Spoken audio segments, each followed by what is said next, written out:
Hello बच्चों, हमारा इस वीडियो का टॉपिक है issue of debentures with terms of redemption. देखो, रिडेम्पशन वाली बात को समझने के लिए पहले हमें ये पता करना होगा कि रिडेम्पशन होता क्या है। एक्चुअली शेयर्स जो होते हैं वो स्वामित्व पूंजी होते हैं और जो डिबेंचर्स होते हैं वो ऋण पूंजी होते हैं।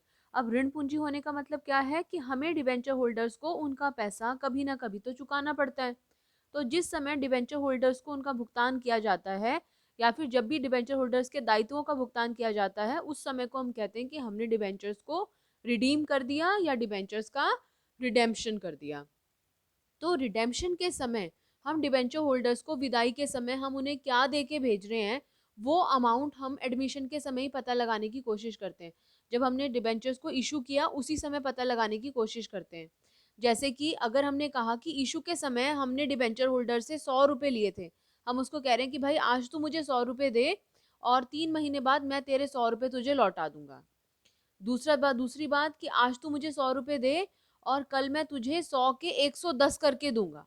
तो यानी कि रिडेम्पशन के समय हम क्या भुगतान कर रहे हैं उन चीजों को आज ही कंसिडर करके हम इशू ऑफ डिबेंचर्स की एंट्रीज करते हैं। तो इसमें 6 केसेस हैं जो हम डिस्कस करेंगे। Now what are those 6 cases? Issue at par, redeemable at par, यानी कि इशू के समय हमने डिबेंचर से 100 रुपए लिए और जब वापस करने की बारी आ रही है तब भी हम उसे 100 रुपए लौटा रहे हैं। दूसरा, issue at premium, redeemable at par. Issue at premium का मतलब है हमने उससे 110 रुपए लिए हैं और हम उसे कह रहे हैं कि 2 साल के बाद में या 3 साल के बाद में हम तुझे 100 रुपए तेरे लौटाएंगे। तीसरा, issue at discount, redeemable at par. Issue at discount का मतलब है हमने 100 रुपए का डिबेंचर उसको 90 रुपए में दिया और हम उसको कह रहे हैं कि हाँ, 1 साल के बाद में हम ये तेरे 90 रुपए की बजाय तेरे को 100 रुपए देंगे। तो ये 3 केसेस हो गए। फिर नेक्स्ट 3 केसेस क्या हो सकते हैं? Issue at par, redeemable at premium. आज हमें 100 रुपए दो, कल को हम तुम्हें 110 रुपए लौटाएंगे। Issue at premium, redeemable at premium. 100 की चीज आज 110 में लो और हमें 110 रुपए दो और कल हम तुम्हें तुम्हारे 110 रुपए लौटा देंगे। Third case, issue at discount, redeemable at premium. ये 100 रुपए की चीज है, हम तुम्हें 80 रुपए में बेच रहे हैं आज, यानी कि आज तुम हमें 80 रुपए दो दो और कल हम तुमको इस 80 के 120 बना के देंगे, यानी कि 100 रुपए की चीज के हम 120 रुपए देते हैं। So issue at par, redeemable at premium. Issue at premium, redeemable at premium. Issue at discount, redeemable at premium. So these are the 6 cases. ये 6 केसेस हैं जिनको हम डिस्कस करेंगे। यानी कि इशू कैसे कैसे हो सकता है? हम पार पर इशू कर सकते हैं, प्रीमियम पर इशू कर सकते हैं, डिस्काउंट पर इशू कर सकते हैं। लेकिन जब रिडेम्पशन की बारी आती है तो हम केवल और केवल 2 तरीकों से रिडीम कर सकते हैं। या तो हम पार पर रिडीम करेंगे या फिर प्रीमियम पर रिडीम करेंगे। कोई भी ऐसा डिबेंचर होल्डर नहीं होगा जिसको हम कहेंगे कि हाँ भाई, तूने मुझे 100 रुपए दिए थे, चल 1 साल बाद मैं तुझे तेरे 80 रुपए लौटा दूंगा। ऐसे कोई डिबेंचर होल्डर नहीं मानेगा। इसलिए इशू के समय तो पार, प्रीमियम और डिस्काउंट होता है, लेकिन रिडेम्पशन के समय केवल पार और प्रीमियम होता है। तो एक एक केस देखते चलते हैं। सबसे पहले केस 1 डिस्कस करते हैं बेटा। Issue at par, redeemable at par. क्या मतलब है इसका? कि अगर हमने डिबेंचर्स को उसकी फेस वैल्यू पर इशू किया, फॉर एग्जाम्पल हम यहाँ पर अमाउंट ले लें अगर 100 रुपए, तो इसका मतलब है जब हमने डिबेंचर को इशू किया तो हमने डिबेंचर होल्डर को बोला कि आप हमें 100 रुपए दे दीजिए और जब रिडेम्पशन की बारी आई, कल को जब भुगतान की बारी आई, तो हमने भी डिबेंचर होल्डर को उसके 100 के 100 रुपए वापस कर दिए। So this is known as issue at par, redeemable at par. अब बेटा इसकी जर्नल एंट्री कैसे करनी है? पहली बात तो एक चीज ये समझ लो कि ये वो केस है कि हमने डिबेंचर का जितना भी पैसा है वो पहली बार में एप्लीकेशन के समय सारा रिसीव कर लिया है। चलो, जब हम एप्लीकेशन के समय ही सारा पैसा रिसीव कर लेते हैं तो हमें एंट्री पता है हम क्या करते हैं। और अभी पिछले केसेस में हमने डिस्कस किया था, अगर आपने पिछली वीडियो ध्यान से देखी होगी तो वो बहुत हेल्प करेगी इसमें। क्या कहेंगे? कोई भी केस हो, कोई भी केस हो, जब भी हम डिबेंचर्स को इशू करेंगे, जब भी डिबेंचर्स इशू करेंगे, तो सबसे पहली एंट्री, चाहे वो वैसे तो चाहे वो शेयर्स का भी क्वेश्चन क्यों ना हो, सबसे पहली एंट्री क्या होती है? बैंक अकाउंट डेबिट, यानी कि एप्लीकेशन मनी रिसीव करने की एंट्री। ये एंट्री हेडिंग डाल सकते हो आप। And what will be the entry? Bank account debit to, बताओ क्या होना चाहिए? Debenture, application and allotment account. I repeat, bank account debit to debenture, application and allotment account. और नरेशन क्या हो जाएगी? Application money received. अब बात आती है अमाउंट कौन सा आएगा। अमाउंट आएगा जो हमने एप्लीकेशन मनी रिसीव किया है या जितना अमाउंट हमने रिसीव किया है वो हम यहाँ पे लिख देंगे। ओके, अब एप्लीकेशन मनी रिसीव करके तो काम खत्म नहीं हो जाता। अब क्या करना होता है हमें, उसको एप्लीकेशन मनी को ट्रांसफर करना पड़ता है। So the next is application money transfer करने की एंट्री। पहली entry debenture application and allotment पे खत्म, दूसरी entry debenture application and allotment पर शुरू। क्या एंट्री हो जाएगी, debenture application and allotment account debit to percentage debentures account. पिछली वीडियोस में भी करा था ना ये। So to percentage debentures account. और now debenture application and allotment के आगे कौन सा अमाउंट आएगा, ऊपर वाला। और परसेंटेज डिबेंचर्स के आगे हमेशा फेस वैल्यू। जैसे हमने सीखा था कि शेयर कैपिटल के आगे हमेशा फेस वैल्यू होता है, ऐसे ही परसेंटेज डिबेंचर के आगे भी हमेशा फेस वैल्यू। ना अब सपोज हमें यहाँ पर अमाउंट पुट करना है, तो बेटा कैसे अमाउंट पुट करेंगे, issue at par, redeemable at par. जितना पैसा रिसीव किया हमने इशू करते समय 100 रुपए मिल रहे हैं, सो bank account debit to debenture application, कितना अमाउंट आ जाएगा हमारा यहाँ पर, 100 rupees, 100 rupees. Next, debenture application पर एंट्री खत्म, अगली entry debenture application and allotment पर शुरू। यहाँ पर 100 लिखा था, यहाँ पर भी 100 आ जाएगा। और परसेंटेज डिवेंचर के आगे हमेशा फेस वैल्यू। ये हमारी एंट्री कंप्लीट हो गई। इसको नोट कर लो, इससे रिलेटेड क्वेश्चन सारे एक साथ करेंगे। नाउ केस नंबर 2, हेडिंग डाल लो, issue at discount, redeemable at par. यानी कि इशू करते समय हमने उस डिबेंचर को डिस्काउंट पर इशू किया। फॉर एग्जाम्पल वो 100 रुपए का डिबेंचर था और हमने उसको 95 रुपीज में इशू किया। और redeemable at par, at par का मतलब होता है at the face value. Now what is the face value of one debenture, 100 rupees. So issue at par, पहली एंट्री क्या होगी हमारी, एप्लीकेशन मनी रिसीव करने की एंट्री। सो हेडिंग डाल लो। नाउ एप्लीकेशन मनी रिसीव करने की एंट्री, मैंने बोला कोई भी केस हो, हम यहाँ पे 6 केसेस करेंगे। 6 के 6 केसेस में जब मैं आपसे पूछूंगी कि पहली एंट्री क्या होगी, तो आपका जवाब क्या होगा, बैंक अकाउंट डेबिट टू, क्या आएगा, to debenture application and allotment account. Very good. और अमाउंट क्या आएगा, जितना रिसीव किया। अब मुझे बताओ इशू के समय आपने कितना रिसीव किया, यहाँ पर अगर डिस्काउंट है तो कितना रिसीव किया है हमने, 95। So here we will write 95, 95। एक एक एग्जांपल लेते चलते हैं साथ साथ। एंड पहली entry debenture application and allotment पर खत्म, तो अगली entry debenture application and allotment से शुरू। और किस चीज की एंट्री है ये हमारी, एप्लीकेशन मनी ट्रांसफर करने की entry. Now application money transfer करने की एंट्री क्या हो जाएगी, debenture application and allotment account debit. इसमें कौन सा अमाउंट आएगा, ऊपर वाला अमाउंट।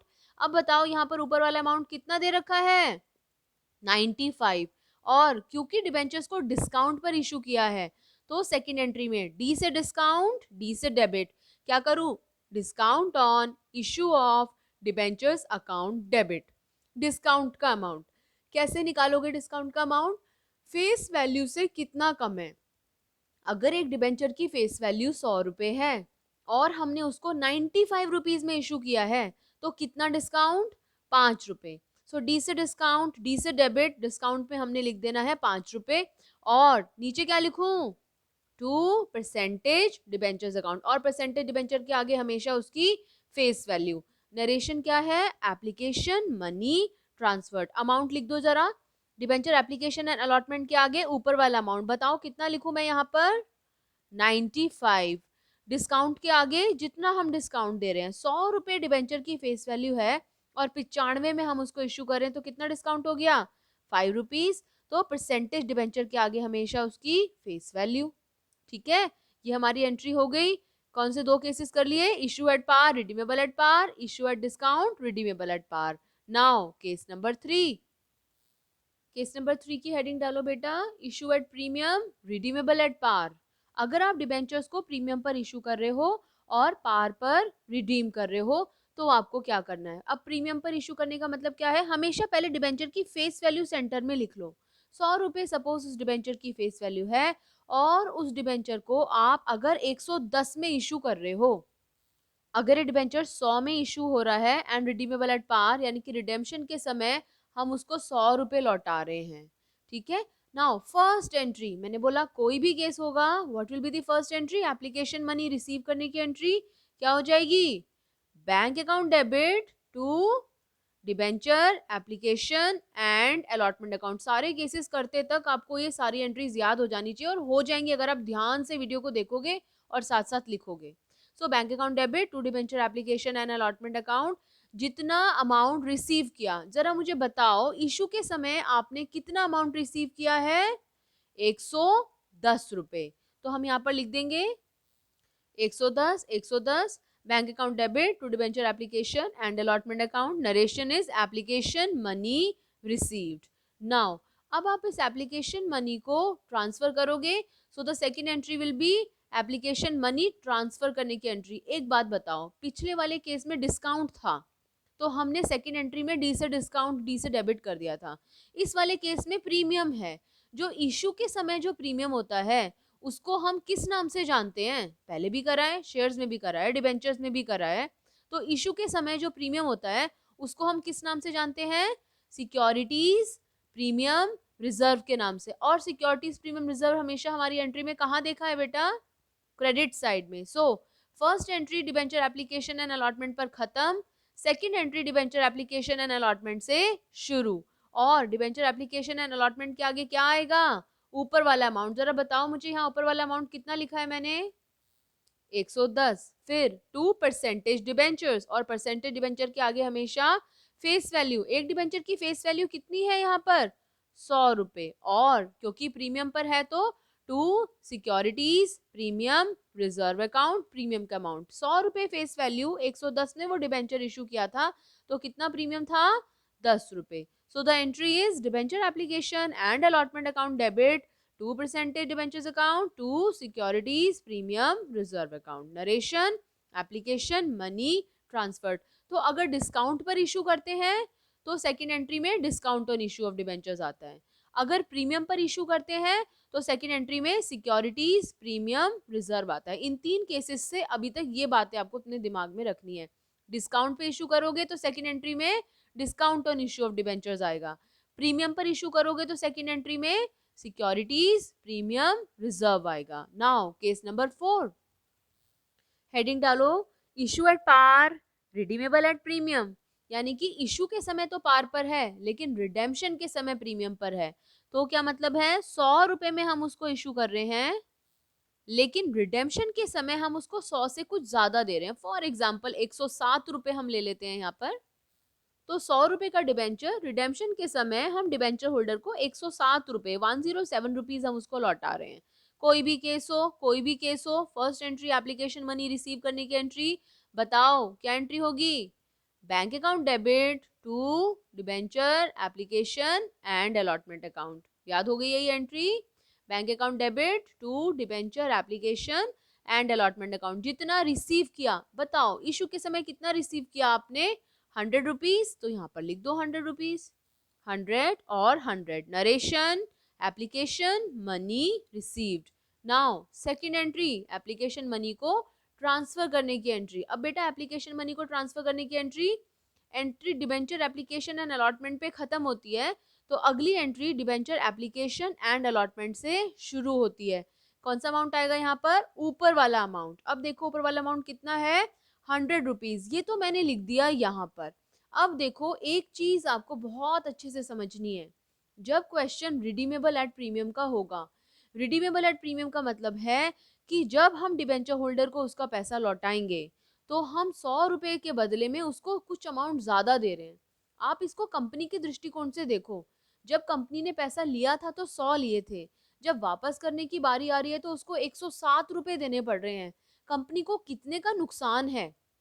7 रुपीज का। और ये नुकसान कब होना है? जब कंपनी डिबेंचर्स को रिडीम करेगी उस समय लौटा देगी। लेकिन हमने 11th में एक प्रिंसिपल ऑफ कंजर्वेटिज्म पढ़ा था, रूढ़िवादिता की परंपरा पढ़ी थी, जिसमें हमें ये बताया गया था कि अगर किसी हानि के बारे में हमें दूर से भी पता चल जाए तो हमें उसके लिए आज ही प्रोविजन कर लेना चाहिए। तो अब ये रिडेम्पशन के समय हमें 7 रुपए फालतू क्यों देने पड़ रहे हैं? क्योंकि हमने आज डिबेंचर्स को इशू कर दिया है। तो आज डिबेंचर्स इशू करने की वजह से रिडेम्पशन के समय, चाहे वो रिडेम्पशन 5 साल बाद हो रहा है, 5 साल बाद हमें 7 रुपए एक्स्ट्रा देने पड़ रहे हैं। तो इसलिए इस लॉस को हम क्यों ना आज ही दर्ज करें। तो आज ही दर्ज करने के लिए हम एंट्री में 2 नाम लिखते हैं। इन दोनों को हम भाई भाई बोलते हैं। ये दो जुड़वा भाई हैं, नाम उनके अलग अलग रखे गए हैं। चाहे जुड़वा भाइयों पर नाम तो अलग अलग रखते हैं ना पेरेंट्स उनका, ताकि आसानी से पहचान सके। तो वो जुड़वा भाई कौन कौन है? एक भाई का नाम है loss on issue of debentures. क्या नाम है? Loss on issue of debentures. और दूसरे जुड़वा भाई का नाम है premium on redemption of debentures. यानी कि जब कल को डिबेंचर होल्डर को उसका पैसा लौटाएंगे तो हमें कुछ एक्स्ट्रा देना पड़ रहा है, उस एक्स्ट्रा को हम premium on redemption of debentures के नाम से जानते हैं। सिक्योरिटीज प्रीमियम रिजर्व क्या होता है? सिक्योरिटीज प्रीमियम रिजर्व वो प्रीमियम होता है जो इशू के समय मिल रहा है, और premium on redemption of debentures वो प्रीमियम है जो कि कंपनी को रिडेम्पशन के समय पे करना पड़ रहा है। सिक्योरिटीज प्रीमियम रिजर्व कंपनी के लिए फायदे की बात होती है, और premium on redemption of debentures company के लिए नुकसान की बात होती है। तो इसलिए हमने यहाँ पर लिखना है, अब 100 रुपए के डिबेंचर के बदले में कंपनी को 107 रुपए देने पड़ रहे हैं, तो कितना प्रीमियम एक्स्ट्रा देना पड़ रहा है? कितने का नुकसान हो रहा है कंपनी को? 7 रुपए का। तो हमने यहाँ पर लिख देना है, हमारी एंट्री क्या हो जाएगी? Debenture application and allotment account debit, ऊपर वाला amount, loss on issue of debentures account debit to percentage debentures account, face value to premium on redemption of debentures account. Loss on issue और premium on redemption दोनों में same amount आएगा, और वो amount कौन सा आएगा? जितना प्रीमियम, जितना एक्स्ट्रा अमाउंट हम रिडेम्पशन के समय पे कर रहे हैं। इसे नोट कर लो बेटा। नाउ केस नंबर 5, क्या है हमारा case number 5? Issue at discount redeemable at a premium. Issue के समय तो हमने डिस्काउंट पे इशू करा डिबेंचर को। सपोज वो डिबेंचर 100 रुपए का था, फेस वैल्यू हमेशा दिमाग में रखो, वो डिबेंचर 100 रुपए का था और कंपनी ने उसको 98 रुपीज में इशू किया and redeemable eight A premium. और जब रिडेम्पशन की बारी आई, तो जब कंपनी ने पैसा लौटाना था, तो कंपनी ने 100 रुपए के डिबेंचर के बदले में 110 रुपए दे दिए। अब हमें देखना है, कोई भी सवाल हो, कोई भी सवाल हो, फर्स्ट एंट्री हमेशा एप्लीकेशन मनी रिसीव करने की एंट्री। बताओ एप्लीकेशन मनी रिसीव करने की entry, bank account debit to debenture application and allotment account. जितना रिसीव किया बताओ जरा, इशू के समय कितना रिसीव कर रहे हो? कितना रिसीव कर रहे हैं? 98। तो ये 98 हमने यहाँ पर लिख दिया। Narration application money received. अब पहली entry debenture application and allotment पर खत्म, दूसरी entry debenture application and allotment से शुरू। अब मुझे बताओ, इशू एंड डिस्काउंट होता है, जब बेटा इशू एंड डिस्काउंट होता है तो सेकंड एंट्री में discount on issue of debentures आता है, और रिडीमेबल एट प्रीमियम होता है तो सेकंड एंट्री में दो भाई आते हैं। क्या नाम होता है उन दो भाइयों का? एक का नाम तो loss on issue of debentures और दूसरे का नाम premium on redemption of debentures. यानी कि केस नंबर 5 और केस नंबर 6 जो पिछले जितने भी हमने केसेस किए हैं उन सबका निचोड़ है। तो जो हमने उसमें सीखा वो सब हमें यहाँ पे इम्प्लीमेंट करना है। डिबेंचर एप्लीकेशन अलॉटमेंट के आगे ऊपर वाला अमाउंट मैंने लिख दिया 98। दूसरी बात, क्योंकि ये इशू एट डिस्काउंट है, वाह भाई वाह, इशू एट डिस्काउंट है तो सेकेंड एंट्री में discount on issue of debentures account आएगा। फिर दोनों भाई भाई हैं, रिडीमेबल एट प्रीमियम है तो दो भाई आएंगे। कौन कौन है वो दो भाई? Loss on issue of debentures account debit to percentage debentures account to premium on redemption of debentures account. अब बारी आती है अमाउंट पुट करने की। कैसे अमाउंट पुट करना शुरू करें? नंबर 1, सबसे पहले डिबेंचर एप्लीकेशन एंड अलॉटमेंट के आगे अमाउंट पुट करो। नंबर 2, परसेंटेज डिबेंचर्स के आगे, परसेंटेज डिबेंचर के आगे हमेशा फेस वैल्यू। एक डिबेंचर की फेस वैल्यू कितनी है बेटा? 100 रुपए। Next, discount on issue of debentures. Discount on issue of debentures का मतलब है इशू के समय जब आपने डिबेंचर्स को इशू किया है कितना डिस्काउंट आपने दिया है। कि देखो 98 रुपीज में आपने इसको इशू किया है, हमेशा फेस वैल्यू से कंपेयर करना बेटे, कभी भी इससे कंपेयर मत कर देना। किससे कंपेयर करना है उसको? उसकी फेस वैल्यू से। मैंने 100 रुपए के डिबेंचर को 98 में इशू किया, डिस्काउंट बताओ कितना दिया? 2 रुपए। अब बच्चे ये दोनों भाई, ये दोनों भाई कौन है? हमें 100 रुपए के डिबेंचर के बदले में रिडेम्पशन के समय 110 रुपए का भुगतान करना पड़ रहा है। कंपनी को कितने रुपए का नुकसान हो रहा है? 100 की चीज 110 में देनी पड़ रही है कंपनी को 10 रुपए का। तो ये 10 हमने लिखा है यहाँ पर, ये 10 हमने लिखा यहाँ पर। हमेशा चेक कर लो कि डेबिट का टोटल क्रेडिट के टोटल के बराबर आ जाए। नोट कर लो इसको। Now the last case number 6, issue at premium, redeemable at premium. For example 100 रुपए का डिबेंचर है, हमने 105 में इशू किया और रिडेम्पशन के समय हम 108 रुपए लौटा रहे हैं। कोई भी अमाउंट हो सकता है, फेस वैल्यू से कंपेयर करना, हमेशा उसको आपस में इन दोनों को कंपेयर बिल्कुल मत कर देना, बार बार रिपीट करें इस बात को। फर्स्ट एंट्री बोलो, एप्लीकेशन मनी रिसीव करने की entry, bank account debit to debenture application and allotment account. Amount बताओ, इशू के समय कितना रिसीव कर रहे हैं हम, 105 105। अब क्योंकि इशू एट प्रीमियम है बेटा, तो सेकंड एंट्री में क्या आएगा, securities premium reserve. Okay fine. Redeemable at premium है, जब भी रिडीमेबल एट प्रीमियम है तो सेकंड एंट्री में दो भाई आएंगे। क्या नाम है उन दोनों भाइयों का, ऊपर loss on issue of debentures, नीचे premium on redemption of debentures. करते हैं एंट्री। पहली entry debenture and application, debenture application and allotment पर खत्म। दूसरी entry debenture application and allotment से शुरू। कितना लिख दूं यहाँ पर, 105। फिर उसके बाद में loss on issue of debentures account debit to percentage debentures to premium on redemption of debentures account. कुछ और भी रह गया क्योंकि इश्यू एट प्रीमियम था, क्या लिखूं, टू सिक्योरिटीज प्रीमियम रिजर्व। अब देखते हैं अमाउंट कैसे पुट करोगे। डिबेंचर एप्लीकेशन एंड अलॉटमेंट के आगे ऊपर वाला अमाउंट जरा बताओ, कितना ऊपर वाला अमाउंट, 105। फिर नंबर 2 पे परसेंटेज डिबेंचर के आगे लिखो।